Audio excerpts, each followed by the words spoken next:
Unpacking the space economy. There are three emerging segments of the space economy: data centers, broadband internet, and Earth imaging satellites. The recent spending spree from big tech, an unstoppable force on AI data centers, is as unprecedented.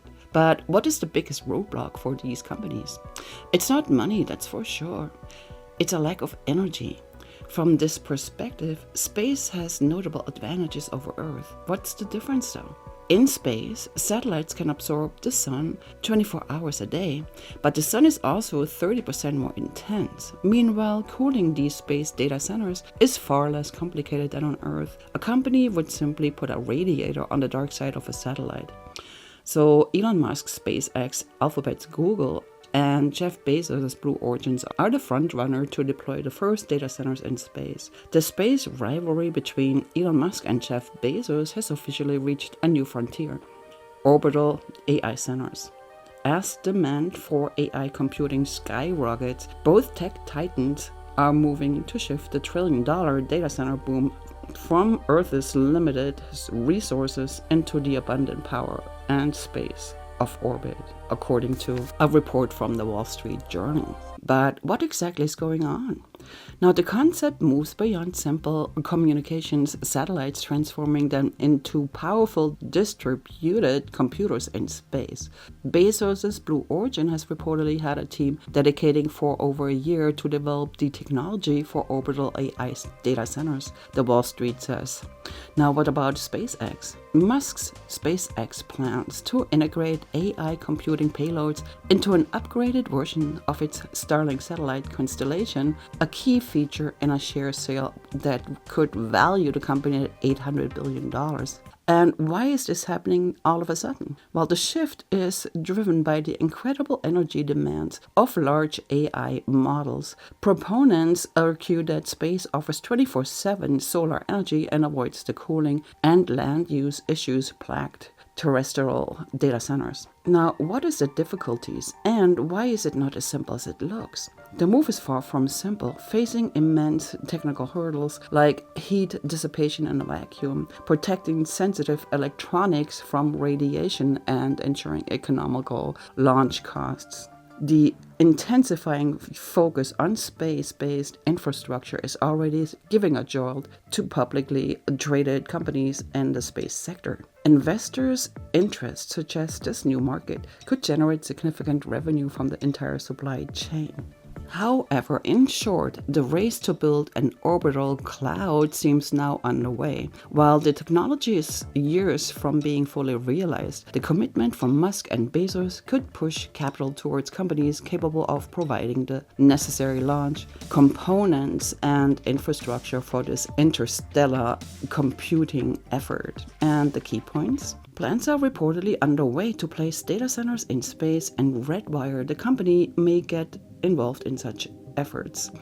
It already has business relationships with Blue Origin and SpaceX, two companies apparently behind these lofty plans. Hey, listen, if you like this kind of content, don't forget to like and subscribe. Thank you. The stock of the next generation space and defense company Redwire, RDW, was a hit over the past few trading sessions, and it generally wasn't because of any news from the company, rather a report about two associated businesses helping propel its shares higher. They were up about 14% last week. But space for growth? Well, that article published Wednesday in a Wall Street Journal went into detail about the ambition of Blue Origin and SpaceX to build data centers that orbit in space. Both companies, respectively founded by Amazon's Jeff Bezos and Tesla CEO Elon Musk, are business partners of Redwire. Citing an unidentified person familiar with the matter, the financial paper wrote that Blue Origin has a dedicated team developing the technology needed to float artificial intelligence supporting data centers in the ether. Now, it added that SpaceX intends to use an advanced version of its high-profile Starlink satellites to host AI hardware payloads. This might sound like science fiction to some extent. The journal reported that Alphabet and its business partner Planet Labs plan to launch a limited AI in space effort in 2027. And the two companies plan to launch 2 test satellites into orbit housing tensor processing units, or TPUs, the specialized AI processors developed by Alphabet's Google unit. The fighting chance. Now, there aren't many companies like Redwire that specialize in providing services and equipment for the space mission. Adding to that is the fact that the company is not only well known to both Blue Origin and SpaceX, it's also done business with them. This gives it an excellent chance for being a part of both of their extraterrestrial data center plans.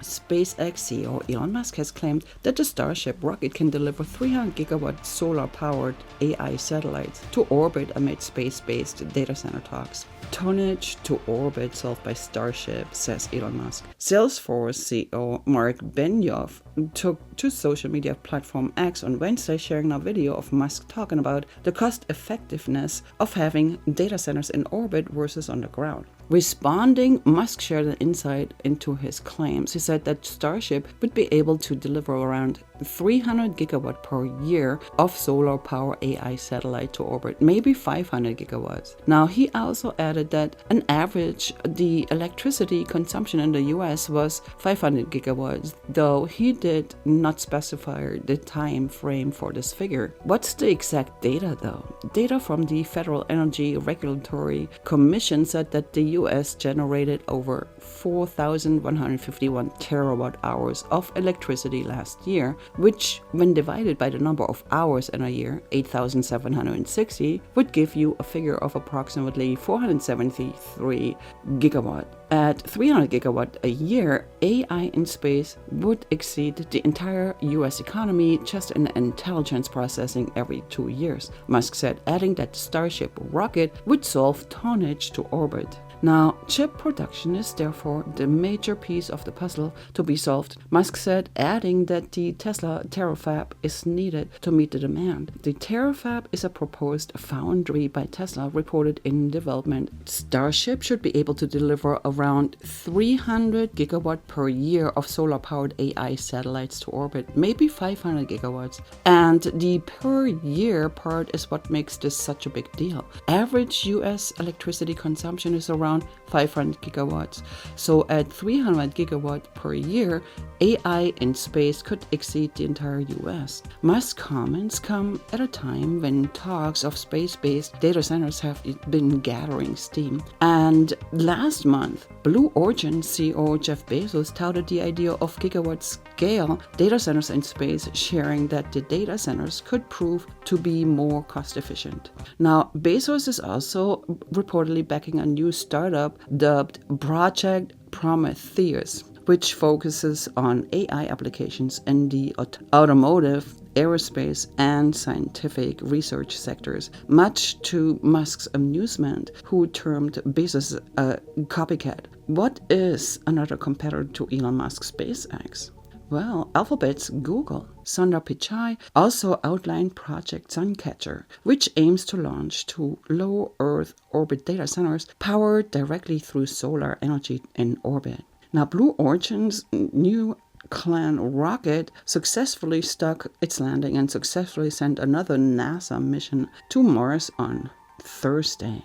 Blue Origin, of course, was founded by Amazon founder and executive chairman Jeff Bezos. What about OpenAI? Now, Sam Altman has been moving with the urgency of someone who sees the AI curve bending faster than the market expected. In summer, he reached out to Stockspace, an up-and-coming rocket maker founder by former Blue Origin Talento, explore a partnership that would eventually give OpenAI a controlling stake. People familiar with this talk said the proposal involved a series of equity investments that could total billions of dollars over time. The discussion intensified before falling dormant, but the timing matters. They unfolded as OpenAI committed hundreds of billions of dollars in new computing deals while offering no public roadmap for how the company intends to finance that expansion. At the same time, Altman has been floating the idea that AI demand would grow so heavy that humanity may one day push compute infrastructure into orbit, tapping the sun directly to power it. And now we know why that urgency shaped this week when OpenAI declared the company's white code red to refocus on ChatGPT after the product began losing share to Google's Gemini. Rollouts of new initiatives, including advertising, are now being pushed back, and teams are being encouraged to shift temporarily towards strengthening the chatbot. For Altman, space has long been a part of the thought experiments around scaling AI safety, and he has pointed to the concept like orbital as a possible answer to long-term environmental energy constraints. The idea remains untested, though Google and Planet Labs plan to launch 2 prototype satellites carrying Google AI chips in 2027. Now, Stroke's fully reusable rocket called Novawood have offered a potential entry point at the moment when multiple launch companies are trying to challenge SpaceX, which sits at the center of both the commercial launch and AI compute narratives through Musk's XAI. Market sentiment has shifted since Altman's burst of chip and data center announcements in September and October with Oracle, Nvidia, AMD, and others. Shares of Oracle have dropped about 19% over the past month, and Nvidia is down roughly 13%. And Nvidia's CFO said this week the company's $100 billion agreement with OpenAI is still not finalized. OpenAI has taken almost $600 billion in new computing commitments in recent months, while expecting $13 billion in revenue this year, a mismatch that investors are watching closely.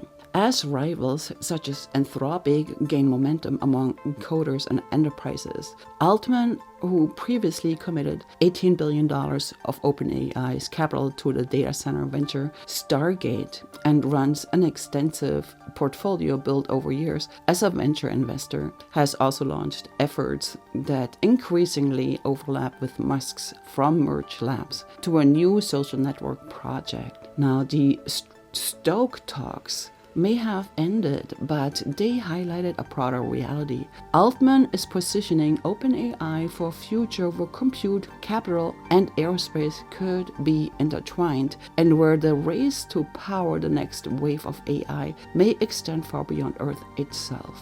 From Apollo to SpaceX, the dawn of a secular space boom. The last human moon landing occurred more than 50 years ago when NASA's Apollo 17 mission touched down on the lunar surface, and US astronauts Eugene Cernan and Harrison Schmitt collected samples and conducted experiments. Why has it been so long since? The answer depends on who you ask. Perhaps the reason was a lack of interest of the space race.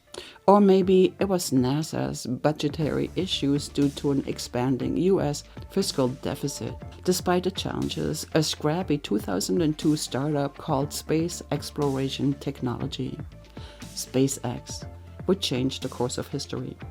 Out of necessity, Elon Musk and his team worked backwards from the first principles framework to drastically reduce cost. Additional, through years of hard work, the SpaceX team achieved the holy grail of rocketry: reusability. Reusability is a game changer for space travel because it allows for more frequent travel and makes space travel far more affordable and efficient.